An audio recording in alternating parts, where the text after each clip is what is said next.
significa dolor, sufrimiento, angustia, pena, adversidad.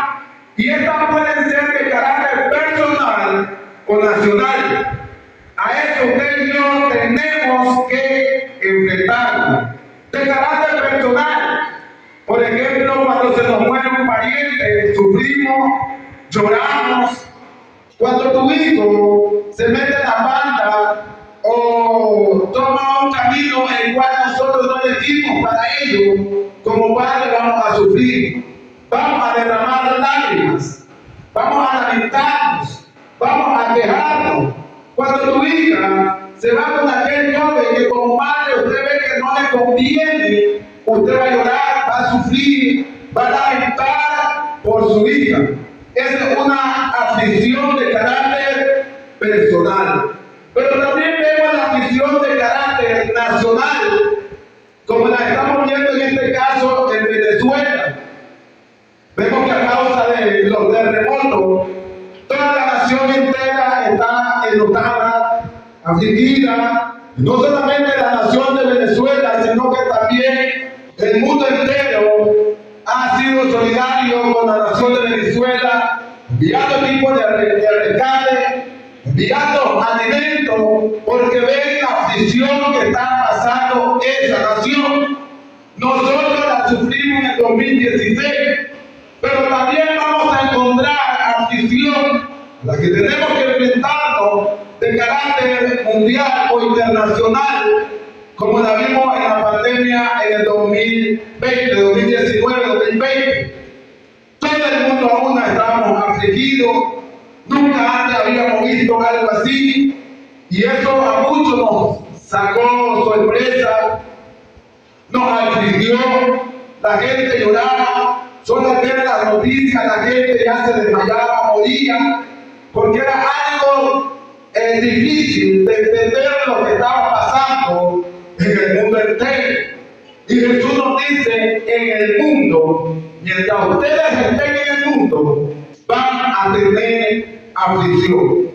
Y les dice a sus discípulos, pero les estoy hablando esto para que en mí tengan paz, para que en ese momento de la aflicción la paz no les sea quitada.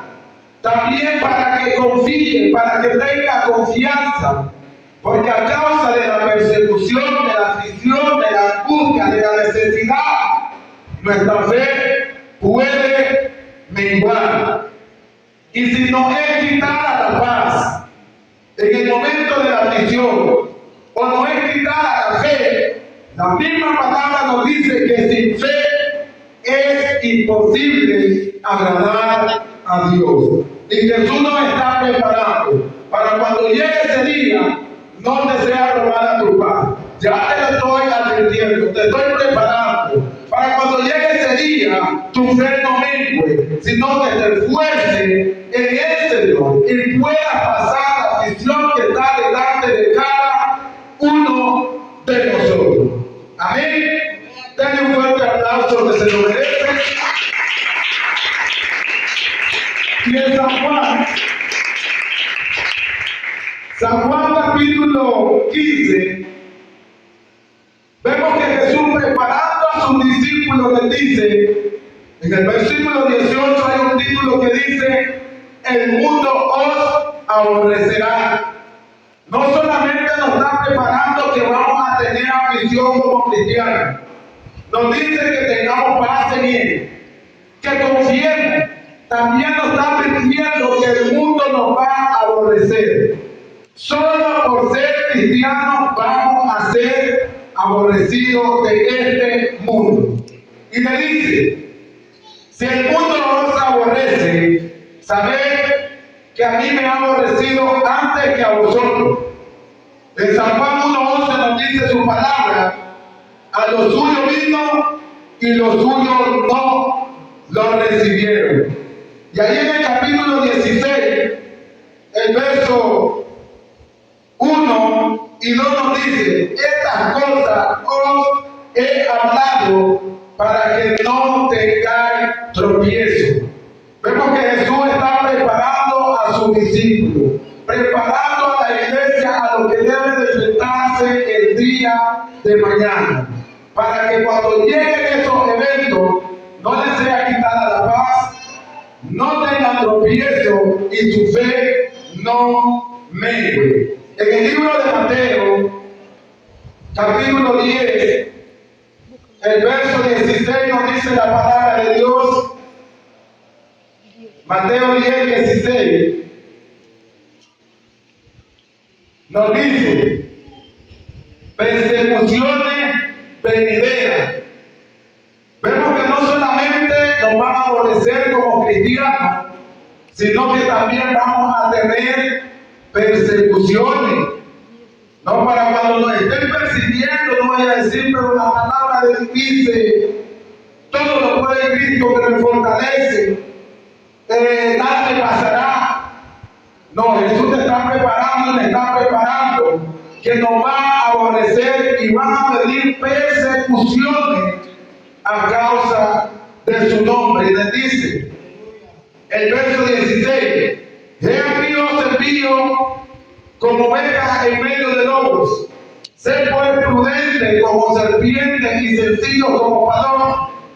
Guardad a los hombres, porque os entregarán a los concilios y en la sinagoga os azotarán. En el libro de Hechos, capítulo 5, verso 42, 41 y 42, vemos ahí un evento que los discípulos sufren a causa del evangelio. Hacen una sanidad a un hombre, lo agarran y lo llevan a la sinagoga. Y vemos que dice en el versículo 41: y ellos salieron de la presencia del concilio gozosos de haber sido tenidos por dignos de padecer afrenta a causa del nombre de Jesús. Y todos los días en el templo y en las casas no cesaban de enseñar y predicar de Jesucristo. Vemos que en ese momento, cuando padecieron esa persecución, ellos se recordaron que Jesús ya les había enseñado que lo iban a hacer. Vemos que primero tenemos que negarnos a nosotros mismos, el yo. Ese yo que traíamos del mundo, y yo. Pero cuando llegamos acá, vemos que el yo le pertenece a Dios. El gran yo soy, y Él da las órdenes, y nosotros obedecemos. Y por eso dice: si alguno, entre tanto, viene, quiere seguir, dice que es mi discípulo, lo primero que tiene que hacer es negarse a sí mismo, tomar la cruz y seguirme, dice el Señor en el camino. Ahora, ¿para qué vamos a tomar la cruz? No para cargarla en el cuello o en el bolsillo, sino para toda obra de pecado que se levante en contra del pensamiento de Cristo, llevando cautivo a la cruz, hacerlo morir ahí en la cruz. Toda obra de pecado, eso lo llevamos en el corazón y en la mente. Cada vez que se levante un pensamiento de pecado, nos acordamos que Cristo murió en la cruz y que ahí venció, que ahí hizo morir a esa obra. Y entonces usted y yo también tenemos que hacer morir todo lo que se levante. Por eso que nos dice: niégate a ti mismo, toma tu cruz y sigue en este camino que es de angustia, de sufrimiento, dolor, de afrenta, de persecución. Te van a aborrecer, pero sigue con la cruz. Sigue con la cruz en este camino que al final va a vencer. Vemos que Jesús, cuando lo tomaron y le pusieron la cruz, Él no desmayó, no volvió atrás. La meta era llegar allá a la cruz, subir a la cruz, para que usted y yo tengamos la oportunidad de tener perdón de pecado para vida eterna. Y nosotros también tenemos que tomar nuestra cruz, hacer morir toda obra de pecado que se levante, para poder heredar el reino de los cielos. El segundo tipo de aflicción a la que usted y yo tenemos que enfrentarnos es de carácter político. Vemos una historia en el libro de Daniel, capítulo 3, verso 14 hasta el 18. Allí hay una historia que nos habla de tres jóvenes y de un rey en su reino que levantó una estatua no para que le adorase. Vemos que los reyes en aquel tiempo es traducido a nuestro tiempo presidente y tienen una responsabilidad, un ministerio dado por Dios. Dios los pone, todas las autoridades son establecidas por Dios para gobernar a este mundo y en cada país donde estén ubicados. Pero como en los tiempos antiguos y en nuestro tiempo, vemos que estos reyes no solamente asumían esa responsabilidad de gobernar, sino que algunos se atribuían responsabilidad espiritual y se creían dioses, recibían adoración, eran objetos de culto. Y vemos a este rey que levantó su estatua para que el pueblo, al escuchar la música, todos se postraran a la estatua del rey. Pero ahí habían tres jóvenes. Algo muy importante en estos tres jóvenes, que además de que habían llegado siendo esclavos a esa nación, vivían de esclavos, pero su fe no cambió. Llegaron a un país muy pagano, delante de un rey pagano, pero ellos no cambiaron su fe por la fe de aquel país en el que llegaron. Y cuando se enfrentaron a esa audición, nos vemos que el rey les dice en el verso 14, habló Nabucodonosor y le dijo: es verdad, Sadrach, Mesach y Abednego, que vosotros no honráis a mi Dios, ni adoráis la estatua de oro que he levantado. Ahora pues, estáis dispuestos para que al oír el son de la bocina, de la flauta, del tamboril, del arpa, del salterio, de la zampoña y de todo instrumento de música, os postréis y adoraré la estatua que he hecho, porque si no la adoráis, en la misma hora seréis echados en medio de un horno de fuego ardiendo. ¿Y qué Dios será aquel que os librase de mi mano?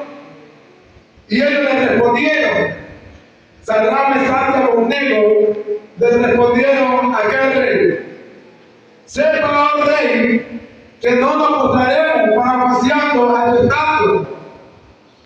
Y si nuestro Dios no nos libra, tampoco nos vamos a postrar, porque hay la posibilidad de que Dios en el momento de la aflicción te libre. Y también está la posibilidad que no te libre. Pero en ninguno de los dos casos no nos vamos a postrar a tu estatua que tú has levantado. Vemos que estos cristianos aquí sufrieron una aflicción de carácter político. Como estamos viendo en aquellos países, en Corea del Norte, en esa dinastía, ellos son dioses. Cualquier persona que adore a otro dios es objeto de, lo llevan a las cárceles, a trabajo forzoso o hasta los matan, lo expulsan de su país. Y en nuestra constitución, revisándola una vez, me encontré que antes la constitución estaba Dios, patria y amor, pero fue renovada en el 2008 y hicieron reforma, la Pachamama. Y vemos que poco a poco el gobierno ha venido asumiendo, además de responsabilidad de gobernar moralmente al pueblo, quiere gobernar espiritualmente. Anteriormente la iglesia tenía la oportunidad de entrar a